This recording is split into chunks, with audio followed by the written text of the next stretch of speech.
We got some breaking news out of the NFL. The Chicago Bears are trading quarterback Justin Fields to the Steelers. The only mild surprise is the news that Keenan Allen, not a restructured deal, a trade, the Chicago Bears for a fourth-round pick. Breaking news into CBS Sports HQ, Russell Wilson plans to sign with the Pittsburgh Steelers. It'll be a one-year deal with the Broncos still on the hook for $38 million this season. Welcome back, guys, and we have got some big news to go over. Last time I made a video on NFL free agency, it was only about 3 or 4 days ago, and we were talking about moves like Kirk Cousins and Neil Hunter, which right now feels like it was a lifetime ago because there have been so many big moves. Before I get into these updates, though, I want to please ask you guys to like and subscribe. It would really mean a lot to me. It would really mean a lot for the channel. So yeah, if you're enjoying these videos, like and subscribe, man. It really mean a lot. But yeah, let's get into it. And the first thing I want to talk about is the Pittsburgh Steelers, because they picked up 2 very solid quarterbacks. The Steelers just signed former Broncos quarterback Russell Wilson to a 1-year deal, which I honestly think is a really good signing for them, because they're barely going to have to pay him anything, and he's a very solid quarterback option for a team that is severely lacking in that position. I think if they have a quarterback such as Russell Wilson, that can really push them over the edge to being a real playoff contender. And they also traded for former Bears quarterback Justin Fields, which I think was another great move, because in some people's eyes, Fields is arguably better than Wilson. He's a lot younger, a lot more athletic, probably has a better arm, and I think if Wilson doesn't work out and he doesn't come back after this 1-year deal, Fields is the perfect guy to plug right in. And I think Fields working under a guy like Wilson for a year can be really beneficial for him. So I think these 2 moves were really good A+ moves for the Pittsburgh Steelers. They also traded away Kenny Pickett to the Eagles because since they just traded and signed 2 quarterbacks, they don't need him.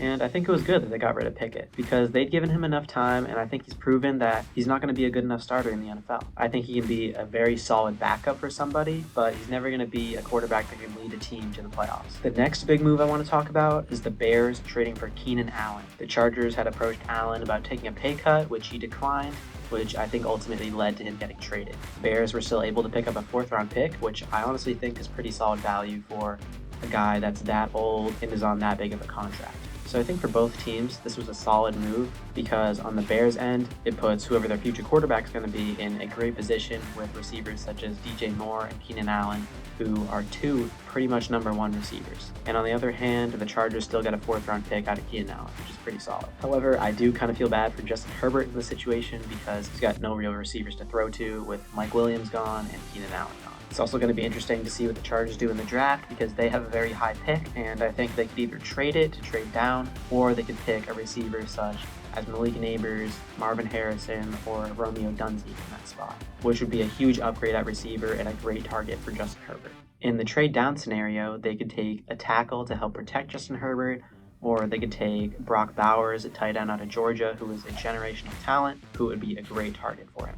This trade also changes things for the Bears in the draft because even though they hold the number 1 pick, who they're probably going to take Caleb Williams with, they also hold the number 9 pick, which is a spot where a lot of people have them taking a receiver. But since they traded for Keenan Allen, they have DJ Moore and Allen there, so I don't think they really need a receiver anymore, which kind of opens things up for them there. They could take an edge rusher, they could take a tackle, whatever they feel they need. Another big move that happened that we didn't address in the last video is that Tyron Smith has just signed with the New York Jets. I honestly think this is a really solid signing for them because Tyron Smith, he's a proven pro, he knows how to block, he's an all-pro guy, and I think having him there to block is going to help Aaron Rodgers out a ton. Despite his age, Smith is still considered one of the best tackles in the league and one of the best free agents on the market, which I think attests to his ability to be able to block. This guy's an anchor at left tackle. And if I'm Aaron Rodgers, I am super happy with this signing.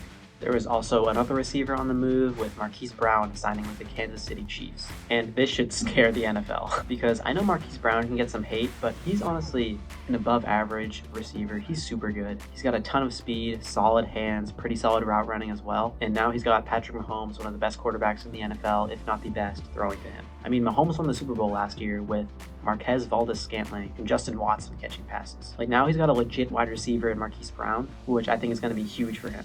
And, you know, I'm not saying Marquise Brown is Tyreek Hill because he's not, but he's honestly a very similar type of wide receiver. He's got a ton of speed, solid hands, solid route running, and I think this is a great signing for both ends because Marquise Brown, I think he's set up for a great season, and now Patrick Mahomes has a legit wide receiver target to throw to.